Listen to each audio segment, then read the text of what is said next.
Bapak Ibu, karena kita waktunya tidak banyak, sehingga di sini saya akan menjelaskan secara general seperti itu, dan nanti kita akan bisa masuk ke sesi tanya jawab atau diskusi untuk membahas terkait bagaimana sih transformasi terkait offline dan online begitu. Dan sini saya akan masuk ke effect of COVID-19 on global education secara general, kemudian transformasi online to offline yang menjadi basic kita yang kita lakukan dalam 2 tahun terakhir ini, dan juga implementation resultnya seperti apa, hasil dari offline dan online ini terhadap mahasiswanya dan pemahamannya itu seperti apa. Oke, seperti yang kita ketahui bahwa efek dari COVID-19 pada global education ini memberikan impact hampir ke seluruh dunia. Dilansir oleh UNESCO dinyatakan bahwa terjadinya peningkatan dampak gitu ya dari setiap pembelajar, mulai dari primary, lower secondary, sampai di tertiary education level, di mana di sini terjadi peningkatan hingga 1,38 billion, dan itu peningkatannya sangat signifikan mengingat ini awal terjadi itu di Februari, dan kemudian di Maret ini peningkatan dampaknya, impactnya ini sangat luar biasa besar seperti itu. Nah, sehingga di sini dari beberapa hasil survei ditemukan bahwa siswa yang mereka masuk ke dalam kategori older, baik itu di SMP maupun SMA, itu mereka merasakan feel like positive than the younger students. Jadi kalau anak atau siswa yang masih kecil itu biasanya mereka masih excited gitu ya.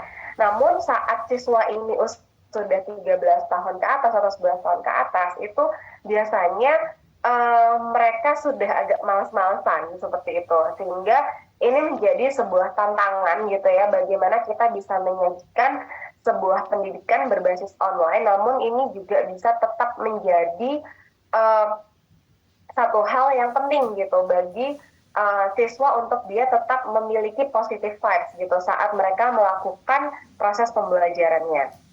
Nah, sehingga dalam proses ini maka sebagian besar sekolah ataupun guru di sini akan memberikan respon terhadap kondisi tersebut. Sehingga di sini sekolah ini dia akan merubah beberapa student learning support seperti kurikulum, kemudian pedagogi, support staff, dan juga relationship.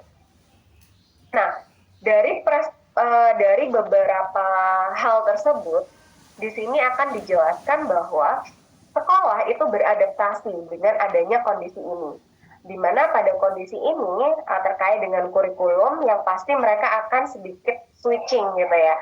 Di mana prosesnya adalah kita bisa menambahkan digital literacy, kemudian bagaimana kita bisa mengintegrasikan antara practical dan creative work, dan juga ada integration across learning area, dan juga literasi dan juga numerisasi ini yang menjadi beberapa kunci kompetensi yang harus diubah seperti itu.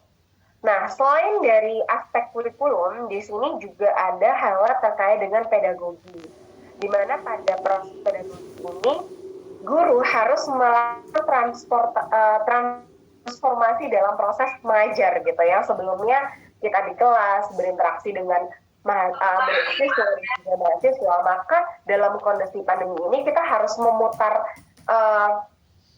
cara gitu bagaimana kita bisa mengoptimalkan apa yang kita sampaikan, tapi siswa ini tidak merasa bosan seperti itu. Sehingga dalam prosesnya diferensiasi dari teaching ini menjadi satu aspek untuk bisa membuat mahasiswa atau siswa ini jadi engaged seperti itu. Nah, biasanya kalau kami di kelas itu bisa menggunakan beberapa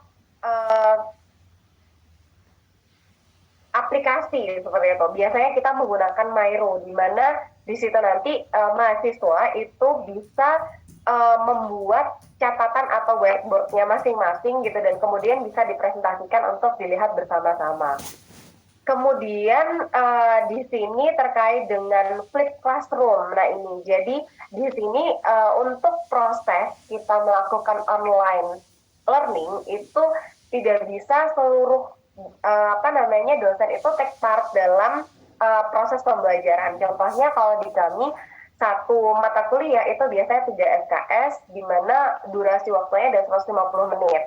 Nah, kalau dari 150 menit itu kita take part keseluruhannya, pasti ini akan membosankan. Sehingga biasanya kita akan come up dengan satu SKS ini materi, kemudian satu SKS ini mereka bekerja secara mandiri gitu, kemudian satu SKS-nya kita membahas penugasan mandiri itu bersama-sama. Sehingga dari sini terlihat bahwa engagement gitu ya dari siswanya itu mereka akan lebih interest gitu untuk memahami materi dan juga terlibat dalam presentasi dan aktif dalam melakukan beberapa aktivitas di dalamnya.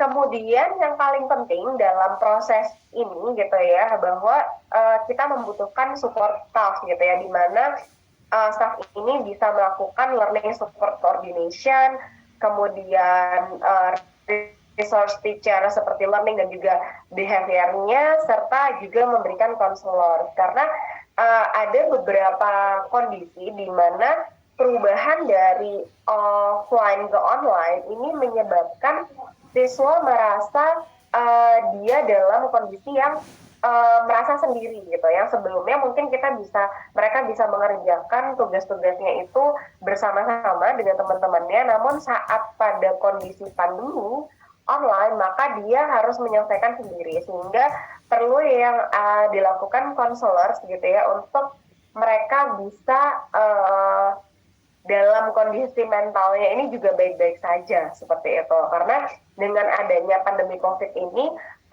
mental health ini juga menjadi isu yang mengalami peningkatan yang cukup signifikan gitu, karena proses sosialisasi menjadi berkurang sehingga kesulitan mereka untuk menceritakan atau mendeliver apa yang mereka rasakan itu jadi terbatas gitu. Nah, kemudian yang keempat di sini adalah relationship, di mana relationship di sini adalah terkait dengan kolaboratif reporting student progress. Nah, karena dalam posisi kita online ini, interaksi kita akan sangat terbatas gitu.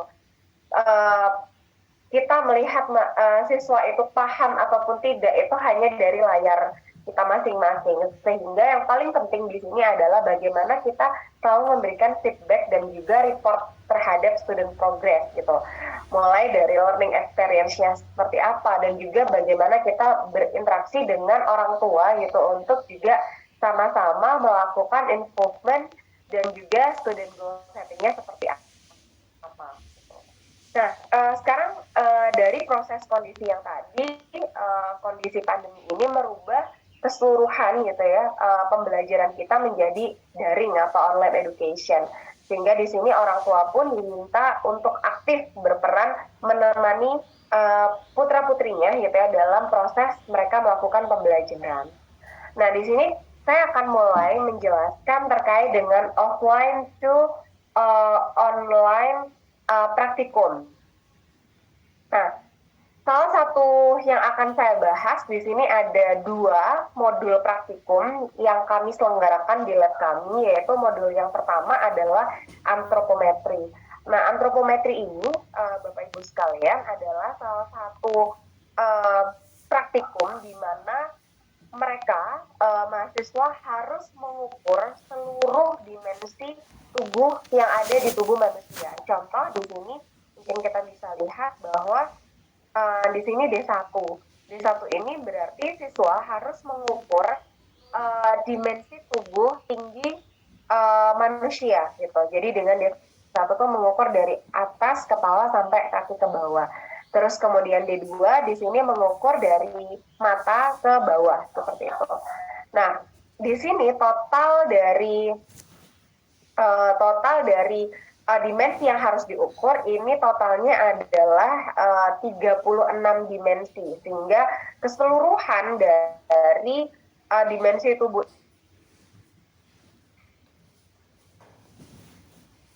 ini harus mereka lakukan proses pengukuran itu dengan menggunakan alat-alat yang ada di laboratorium kami gitu.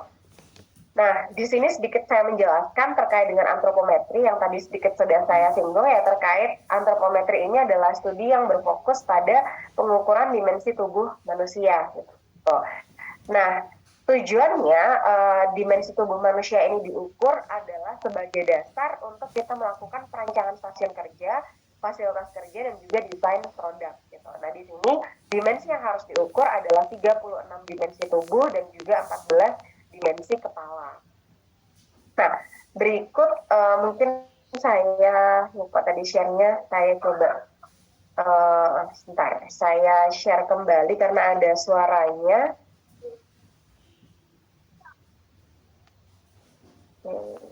Baik, nah ini adalah praktikum offline yang dilakukan di laboratorium kami. Jadi di sini ada mahasiswa asing yang memang exchange atau pertukaran pelajar di departemen kami dan mereka mengambil mata kuliah ini untuk melakukan proses praktikum. Di sini saya akan coba tampilkan videonya. Nah, di sini proses mereka melakukan pengukuran. Di sini mereka melakukan proses pengukuran. Di sini yang diukur adalah kaki, seperti jadi menggunakan penggaris untuk mengukur dimensi telapak dari kaki partisipan.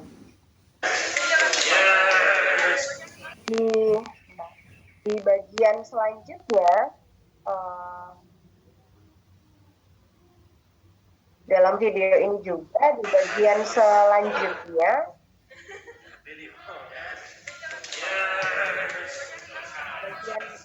di bagian sini, Bapak Ibu, mereka juga melakukan pengukuran untuk dimensi tubuh yang lainnya, sehingga diukur dimensi tubuhnya seperti apa. Kemudian dicatat di. Nah, peralatan praktikum offline yang digunakan biasanya adalah menggunakan roll meteran untuk mengukur, terus kemudian ada penggaris dan busur, ada hand dynamometer, kursi antropometri, dan timbangan berat badan. Nah, kemudian saat pandemi itu terjadi, maka di sini kami mencoba untuk mengarrange bagaimana praktikum ini masih tetap bisa dilakukan, seperti itu bisa dilakukan walaupun posisinya saat ini mereka sedang di rumah masing-masing, sedang online, seperti itu. Nah, sehingga di sini yang kami lakukan adalah kami menyederhanakan alat ukur yang digunakan. Jadi alat ukurnya karena tidak ada kursi antropometri, sehingga mereka bisa menggunakan penggaris dan juga kronometran untuk mengukur dan juga timbangan berat badan. Nah, kalau dalam prosesnya di praktikum ini, proses metodologinya adalah mulai dari briefing, peralatan praktikum, pengukuran dimensi, pengolahan data dan analisis, ini semuanya dilakukan secara online seperti itu jika dalam kondisi pandemi. Nah, sehingga dalam prosesnya ini asisten akan turut serta gitu dalam melakukan pengecekan gitu dalam setiap tahapannya gitu. Namun saat dia dilakukan secara online, maka mahasiswa harus melaporkan setiap langkah atau step yang mereka lakukan ke asisten sehingga bisa dilihat kesiapannya dalam proses pengambilan data. Nah, di sini perbedaan antara gambaran dan objek dari offline ke online. Jadi pada saat kondisi pandemi offline, mereka harus melakukan pengukuran untuk anggota kelompok gitu dengan satu perempuan dan satu laki-laki. Namun dalam proses online maka mereka di sini diminta untuk mengukur anggota keluarga, yaitu ayah, ibu, kakak atau adik. Di sini mereka juga karena mereka tidak menggunakan kursi antropometri dalam pengukurannya, maka mereka diminta untuk anggota keluarga membantu dalam proses pengambilan datanya. Dan dalam proses online ini ada sebuah keuntungan yang kita dapatkan dibandingkan saat running secara offline. Jadi running secara online ini maka yang sebelumnya kalau offline kita hanya mendapatkan data dimensi tubuh dalam satu populasi gitu ya, dalam populasi mahasiswa yaitu dalam rentang usia sekitar 18 sampai 23 atau 22 tahun gitu ya. Saat online maka kita akan bisa mendapatkan dimensi tubuh baik itu anak-anak, baik itu orang yang sudah dewasa, baik itu orang yang sudah lanjut usia gitu. Sehingga dari sini data yang kita dapatkan menjadi lebih beragam gitu ya, sehingga saat dia diolah datanya akan menjadi variabilitas data yang menarik untuk dibahas seperti itu. Oke, kemudian offline to online selanjutnya yaitu saya akan mencoba menjelaskan terkait dengan modul 2 yaitu energy cost of work. Karena lab kami ini merupakan laboratorium energi atau faktor manusia, sehingga banyak hal yang dibahas ini terkait dengan manusia gitu. Kalau yang tadi kita mengukur dimensi tubuh manusia untuk referensi kita menentukan perancangan desain produk atau area kerja yang tepat itu seperti apa, maka di modul energy cost of work ini bagaimana kita mencoba menghitung konsumsi energi dalam kerja fisik seseorang untuk kita bisa menghitung waktu istirahat seperti itu. Jadi kalau misalkan kita implementasi di industri, biasanya pekerja-pekerja operator yang mereka melakukan assembly ataukah mereka melakukan manual material handling. Nah, ini kan biasanya tidak terukur energi yang dikeluarkan berapa dan mereka harus istirahat berapa lama seperti itu. Nah, dalam modul energi cost of work ini kita mencoba mengukur berapa energi yang dikeluarkan oleh seseorang yang melakukan kerja fisik, dan setelah mereka melakukan kerja fisik itu mereka harus istirahat berapa lama gitu. Jadi misal mereka habis mengangkut barang gitu yang beratnya 10 kilo selama frekuensi 5 kali. Nah, saat kita hitung ternyata setelah mereka melakukan pengangkatan beban selama 5 kali, mereka harus istirahat 15 menit baru mereka bisa melakukan pekerjaan lain. Sehingga tujuan dari energi cost of work ini bagaimana manusia ini masih tetap memiliki performansi yang baik gitu ya, walaupun mereka melakukan aktivitas fisik dengan kita menjadwalkan waktu istirahat di tengah-tengah aktivitasnya. Nah, di sini beberapa tinjauan pustakanya terkait dengan physical performance, kemampuan fisik manusia melakukan suatu pekerjaan seperti itu, kemudian dihitung energi yang dikeluarkan berapa, kemudian kita catat detak jantungnya, heart rate-nya, terus kemudian kebutuhan oksigennya berapa, dan metabolisme di tubuhnya seperti apa. Nah, di sini yang kita bahas itu terkait dengan heart rate, blood pressure, blood temperature, dan juga sweating rate, dan juga under oxygen consumption, serta lactic acid content yang ada di tubuh mereka. Oke, nah di sini peralatan praktikum yang digunakan adalah bagaimana kita menghitung beat-nya, atau biasanya kita menggunakan polar beat running fitness, kemudian alat polar beat, kemudian ada timbangan treadmill untuk mereka melakukan aktivitas fisik, kemudian kita hitung berapa detak jantungnya seperti itu, dan juga ada sepeda statis yang juga kita hitung nanti heart rate-nya itu berapa gitu, karena acuan dari kita menentukan waktu istirahat itu adalah dari seberapa nilai heart rate-nya gitu, dan juga oxygen consumption-nya gitu.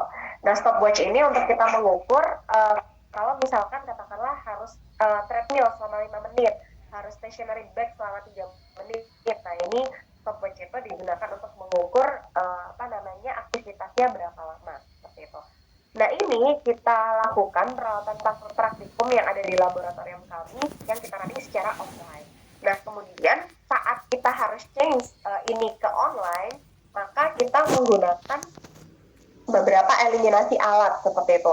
Yang sebelumnya kalau di online berarti mereka harus melakukan aktivitas ini sendiri-sendiri di rumah, sehingga mereka tidak memiliki beberapa alat seperti pengukur detak jantung yang polar tadi itu yang tadi sudah disampaikan di slide sebelumnya. Sehingga di sini kita meminta mahasiswa untuk mendownload aplikasi heart rate monitor kardiogram seperti itu. Jadi di sini ada heart rate monitor, kemudian timbangan ini yang biasa ya, terus kemudian ada stopwatch dan juga observation stick. Nah, kalau sebelumnya mereka harus berlari di treadmill, harus menggunakan sepeda gitu ya.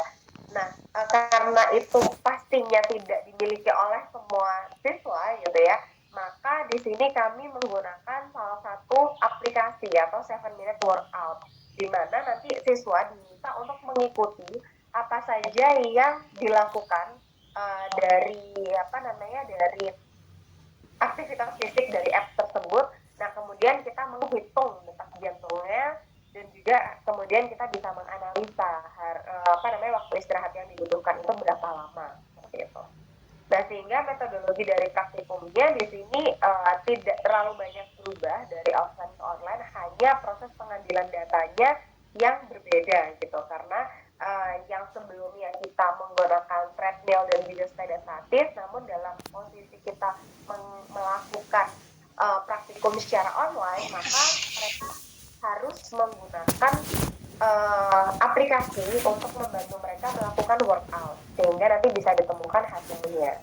Nah, di sini objek praktikum yang digunakan hampir sama sebenarnya. Dalam satu kelompok terdapat 2 praktikan, yaitu laki-laki dan perempuan yang diukur, dan dalam rentang waktu 1 jam mereka akan ada mengoperasikan 2 alat yang berbeda, yaitu treadmill dan sepeda statis.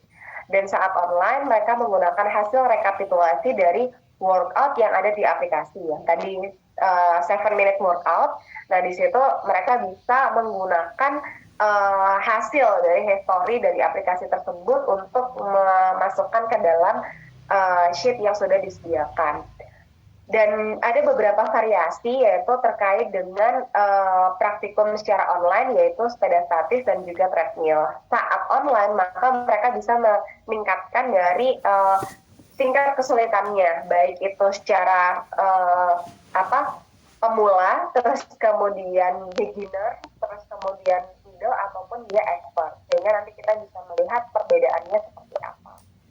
Nah, di sini ada beberapa variasi dari praktikumnya, mulai dari variasi yang pertama, variasi kedua, dan variasi ketiga, di mana mereka harus melakukan perhitungan heart rate. Jadi, untuk kita bisa melakukan atau menghitung waktu istirahat ini, maka kita harus mengetahui dulu heart rate normalnya berapa, terus kemudian heart rate middle-nya berapa, dan juga heart rate di akhirnya berapa, sehingga kita bisa melihat peningkatan dari detak jantung saat mereka sebelum melakukan aktivitas, saat melakukan aktivitas, dan setelah melakukan aktivitas, sehingga kita bisa menghitung berapa lama waktu yang kita butuhkan untuk mengembalikan kondisi performansi orang tersebut dengan melihat detak jantungnya apakah sudah kembali stabil.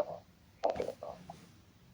Oke, baik. Nah, dari proses yang tadi sudah saya jelaskan, Bapak Ibu sekalian, bahwa perubahan dari online dan offline ini bukan suatu hal yang mudah, karena kita mencoba untuk melakukan beberapa kali iterasi untuk melihat apakah hasil ini sudah sesuai atau tidak. Karena dalam prosesnya saat mereka melakukan online di kelas masing-masing, di rumah masing-masing maksud saya, di sini akan ada beberapa keterbatasan di mana kita tidak bisa melihat apakah yang dilakukan itu sudah benar atau tidak, seperti itu.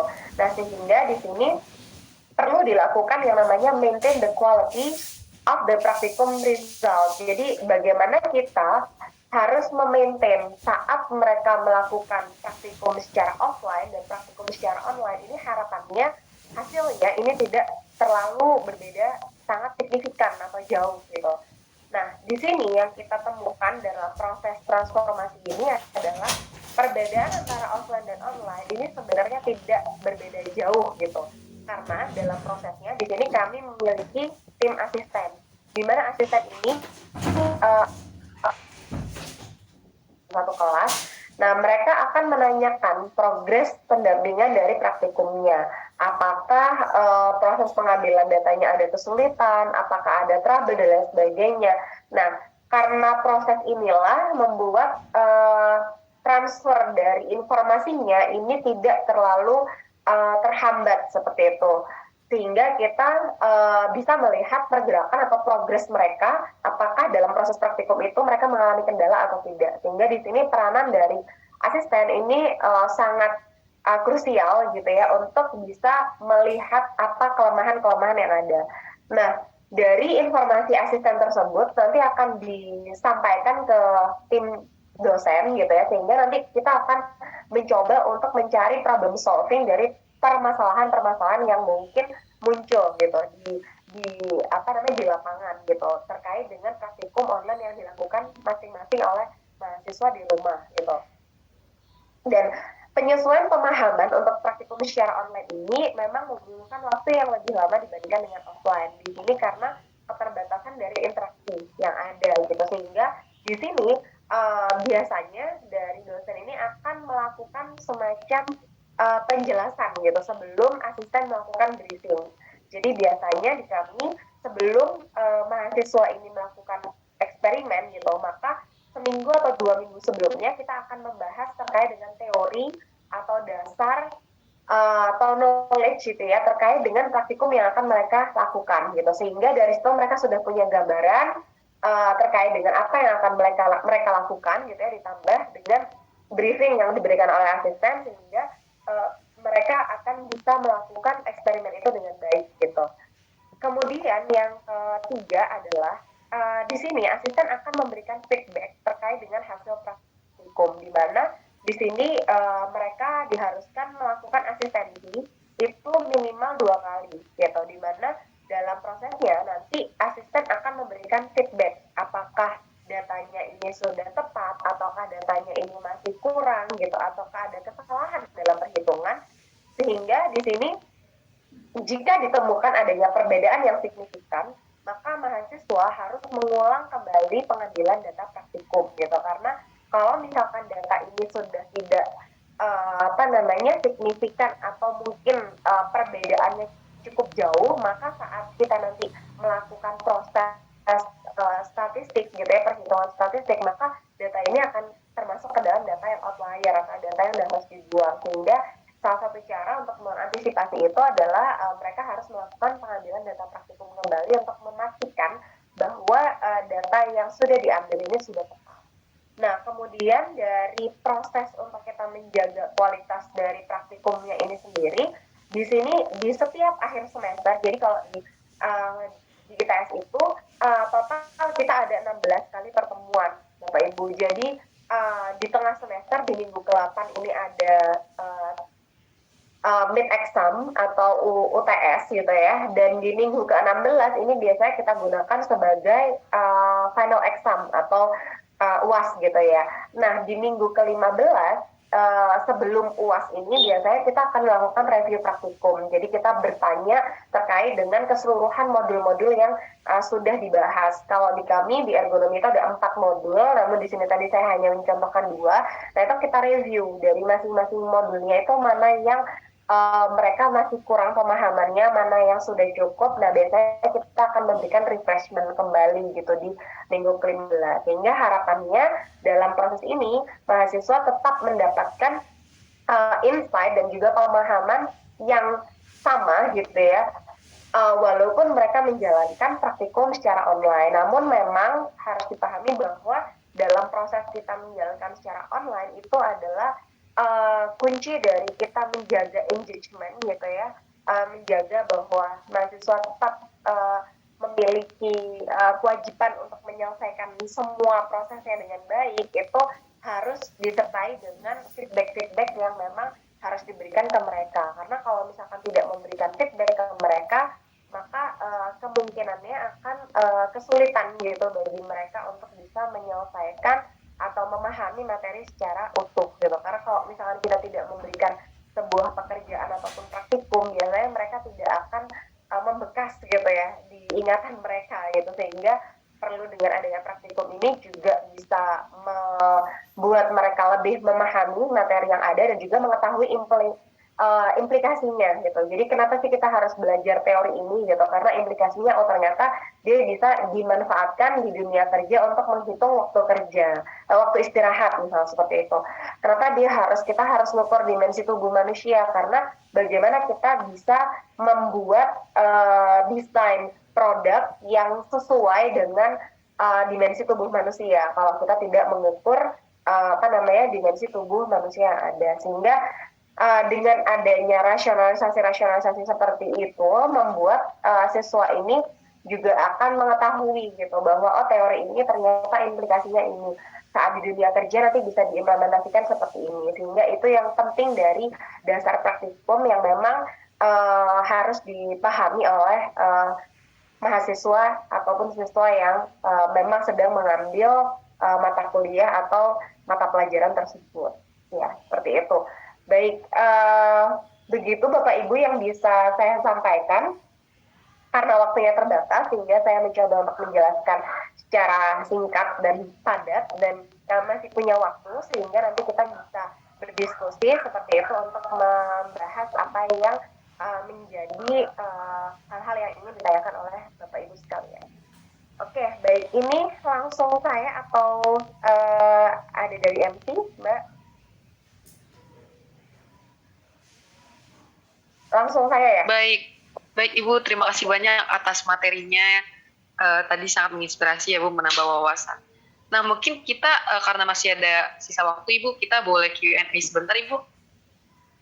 Boleh, silakan Mbak. Oke, jadi bagi Bapak Ibu yang ingin bertanya boleh raise hand. Namun sebelum itu, karena tadi ada pertanyaan di kolom chat box, mungkin saya bacakan dulu salah satu dari Ibu Hana. UAS yang dilakukan secara online atau offline, dan bagaimana cara menjaga kualitas ujian yang dilakukan secara online. Mungkin kepada Bu Retno boleh dijawab pertanyaannya. Oke, baik. Terima kasih banyak Bu Hana atas pertanyaannya. Ya, ini memang satu hal yang memang agak sulit ya Bu, diterapkan bagaimana kita bisa menjaga kualitas, dan juga kalau dari kami lebih ke arah kejujurannya itu yang susah gitu. Nah, sehingga di kami biasanya kita membuat yang namanya bank soal Ibu. Jadi misalkan kita ada kita ingin membuat 20 soal pilihan ganda gitu. Nah, biasanya kita akan mengacak gitu. Jadi soalnya akan ada 5 tipe. Kita punya 100 soal dan satu siswa itu hanya mengerjakan 20 soal misalkan. Nah, sehingga itu nanti akan diacak by system dengan kami menggunakan platform My ITS Classroom gitu ya untuk assignment-nya, sehingga nanti secara otomatis satu siswa itu akan berbeda soalnya dengan siswa yang lain gitu. Jadi kuncinya adalah kita punya bank soal, kemudian diacak soalnya gitu. Itu salah satu cara yang bisa menjaga kejujuran. Nah, untuk kualitas biasanya kita juga memberikan batas waktu. Jadi kalau misalkan ujiannya itu ada section 1 pilihan ganda, section 2 itu isai gitu ya. Nah, kita benar-benar memberikan waktu untuk pilihan ganda misalkan 45 menit. Setelah itu dia di lock, nggak bisa dikerjakan lagi. Terus soal isai yang pertama dia hanya dikasih waktu 10 menit. Jadi 10 menit itu udah di lock. Setelah itu dia nggak bisa kerjakan lagi. Nah, itu sehingga meminimalisir tingkat mereka bisa berdiskusi dengan temannya masing-masing gitu. Karena memang kita juga harus punya cara gitu untuk bisa menjaga kondisi tersebut agar siswa ini nggak tidak punya waktu gitu untuk dia berdiskusi dengan temannya. Seperti itu Bu Hana. Oke, baik. Terima kasih Bu Retno atas jawabannya. Saya harap dapat menjawab ya Bu Hana. Baik, mungkin kita lanjut ke pertanyaan selanjutnya dari Bapak Ibu Guru yang raise hand. Mungkin Pak Bima Kuncara boleh menyampaikan pertanyaannya. Silakan. Assalamualaikum warahmatullahi wabarakatuh, Dr. Retno. Oke, Bapak. Ada dua hal yang ingin saya tanyakan. Satu berkaitan dengan jawaban Ibu tentang Ibu Hana tadi. Bahwasanya kalau Bu Retno ada strategi bahwasanya soalnya itu dibikin random. Jadi kita ada stok soal, kemudian dibikin random. Kami sebagai guru SMA belum punya platform yang dinamakan My ITS. Jadi kami ya hanya menggunakan Google Classroom, kemudian quiz dari Google, kemudian jika diizinkan mungkin adakah referensi kaitannya kami dari guru ini pengennya juga seperti itu, pengintegrasian teknologi, tapi kita sendiri ragu kejujuran siswa, kualitasnya bagaimana. Itu satu. Yang kedua adalah kami di tingkat SMA adanya tuntutan bahwasanya tingkat pemikiran siswa itu harus high order thinking skill. Nah, apa yang disampaikan oleh Dr. Retno tadi itu adalah levelnya adalah aplikasi, dalam hal ini masih C3. Nah, mohon pandangan dari Bu Retno, arahan atau bagaimana pengalaman dari Bu Retno kaitannya kami di sekolah menengah ini rata-rata dituntut untuk menghasilkan pembelajaran sampai dengan evaluasi yang high order thinking, mulai dari analisis, evaluasi, bahkan mencipta. Dalam hal ini diproses antara daring menuju luring ini bagaimana. mohon pandangannya. Dua hal tersebut, terima kasih Dr. Retno, terima kasih untuk Mbak MC. Assalamualaikum warahmatullahi wabarakatuh. Waalaikumsalam warahmatullahi wabarakatuh. Terima kasih Pak Bima atas pertanyaannya. Sulit ya Pak, ini pertanyaannya untuk dijawab ya. Jadi yang pertanyaan pertama terkait dengan platform ini memang kalau misalkan tidak ada gitu ya Pak ya, ini yang menjadi kesulitan gitu. Jadi harus membuat manual seperti itu. Jadi misalkan Pak Bima menggunakannya via Google Form gitu ya. Berarti ada 5 tipe seperti itu. Nah itu sebenarnya time consuming sekali gitu.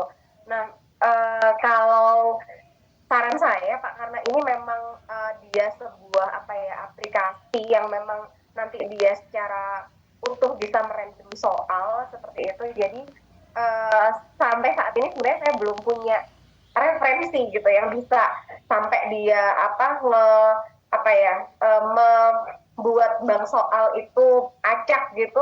Aplikasi apa belum ada, memang harus di konstruk dulu gitu untuk aplikasinya. Nah mungkin juga ini bisa diusulkan gitu ya Pak untuk kedepannya gitu, yang juga bisa meningkatkan kualitas dan juga kejujuran seperti itu. Sejauh ini saya belum ada referensinya ya Pak, karena kalau dari kami ya dengan My IPS Classroom itu dia bisa langsung random soal gitu. Kalau misalkan kita pakai Google Form ya berarti kita harus memilah-milah sendiri, dan itu pasti akan cukup melelahkan gitu ya, copy paste soal dengan berbagai tipe.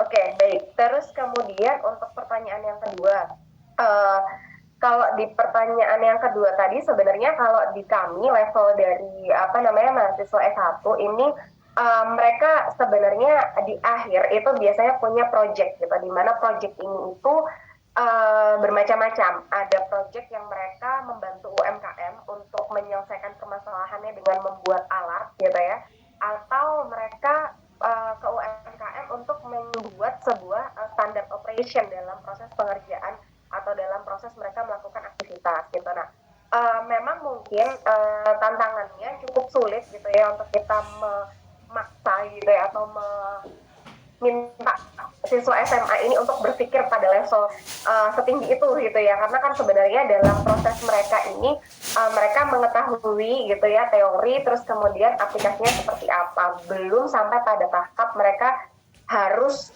membuat suatu aplikasi atau suatu karya cipta seperti itu. Nah, namun mungkin pendekatan yang bisa dilakukan adalah stepping dari proses bagaimana mereka melakukan misalkan mereka menyelesaikan masalah seperti itu Pak. Nah, steppingnya dari proses mereka menyelesaikan masalah ini itu bisa dinaikkan levelnya dengan bagaimana kalau penyelesaian masalah itu diimplementasikan gitu. Nah, mungkin level itu yang bisa membuat mereka berpikir sedikit naik level gitu. Karena kalau misalkan kita paksa mereka harus langsung bisa bikin satu alat, nah itu kan istilahnya proses berpikir berjenjangnya itu jadi ada yang kurang gitu. Nah, sehingga memang harus dinaikkan step by step seperti itu Pak, sehingga mereka bisa istilahnya memiliki pemahaman yang terstruktur juga gitu dari prosesnya gitu. Oke, semoga bisa menjawab Pak Bima. Matur nuwun Bapak.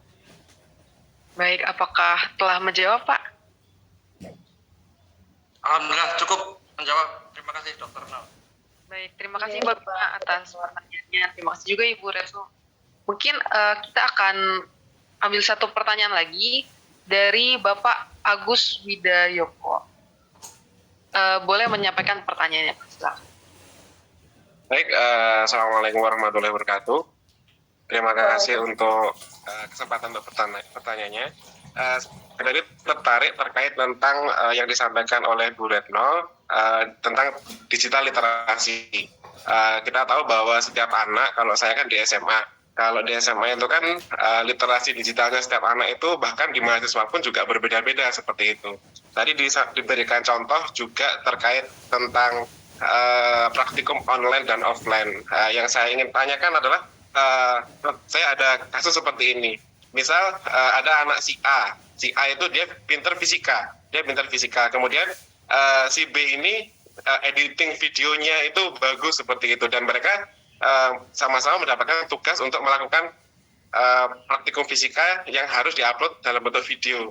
Akhirnya anak yang pintar dia tidak bisa mendapatkan nilai yang bagus karena dia tidak mampu membuat video yang baik. Sedangkan anak si B yang fisikanya tidak baik tapi dia mampu membuat video yang bagus seperti itu. Jadi itu kan nanti takutnya malah tidak tepat sasaran dalam hal penilaiannya seperti itu.